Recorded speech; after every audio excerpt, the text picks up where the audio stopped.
പറ്റുള്ളൂ കേട്ടോ. അപ്പോൾ ഇതുപോലെ കണ്ടില്ലേ, ഈ ഒരു പ്ലാന്റ് ഫുള്ളായിട്ടും ലീഫൊക്കെ ഇതിൻ്റെ തിന്നു.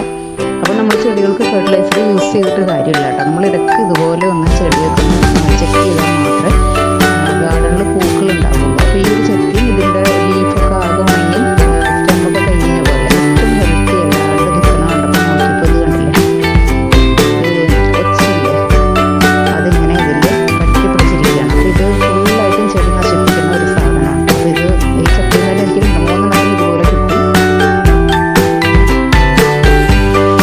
ഇതിനെടുക്കാനായിട്ടും ഭയങ്കര ബുദ്ധിമുട്ടാണ്. ഈ ചട്ടിയിൽ നിന്ന് എടുത്ത് കളഞ്ഞ് നോക്കുമ്പോഴെല്ലാം അതിന് തൊട്ടടുത്തിരിക്കുന്ന ചട്ടിയിലൊക്കെ ഉണ്ട് കേട്ടോ. ഇതുപോലെ അങ്ങനെ ചട്ടി കൂടെ കയറി ചെടിയിലേക്ക് എത്തും. പിന്നീട് ചെടി ഫുള്ളായിട്ടും ശരിച്ചെടുക്കും. അപ്പോൾ ഇങ്ങനെ ഉള്ള കീടങ്ങൾ നശിപ്പിക്കാനായിട്ട് പ്രത്യേകിച്ചും ഇതുപോലെയുള്ള ഒച്ചിനെ നശിപ്പിക്കാനായിട്ട് ചെറുക്കലേക്ക് ഇത്തിരി ഉപ്പ് കൊടുക്കുക. എന്നിട്ട് ഈ നമ്മൾ എടുത്ത് വെച്ചിട്ടുള്ള എല്ലാ ഒച്ചിനും ഇതിലേക്ക് കൊണ്ടുവന്നിടുക. എന്നിട്ട് കുറച്ച് വെള്ളം ഒഴിച്ച് വെക്കുക. പെട്ടെന്ന് തന്നെ നശിച്ചു പോകുക.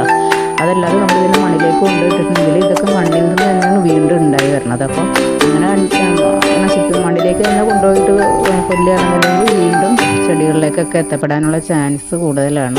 അപ്പോൾ ഇതുപോലെ ഉപ്പിട്ട് തന്നെ നശിപ്പിച്ച് കളയുക. പിന്നെ ചെത്തിയിലൊക്കെ കണ്ടില്ലേ, ഇതുപോലുള്ള പുഴുക്കളാണ് ചെത്തിയുടെ എല്ലാം മുഴുവൻ തിന്ന് നശിപ്പിക്കുന്നത്.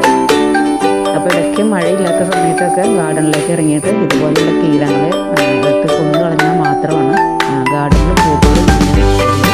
അതല്ലെങ്കിൽ പൂക്കൾ അടക്കം തന്നെ എല്ലാം